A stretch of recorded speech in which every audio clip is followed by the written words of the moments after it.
Ladies and gentlemen, Kaos is absolutely starving, so let's feed him together. Now, the first thing that we're feeding Kaos is a little fish called Morita, which is an anchovy-like fish, very, very cheap at the store, deboned and cooked in olive oil, and the olive oil washed off.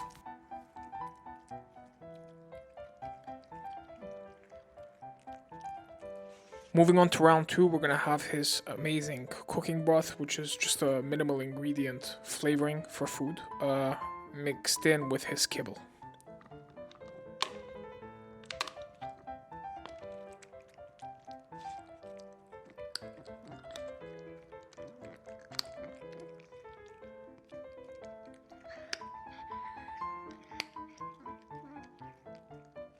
And last but not least, we're also going to be giving Kaos some catnip and valerian root.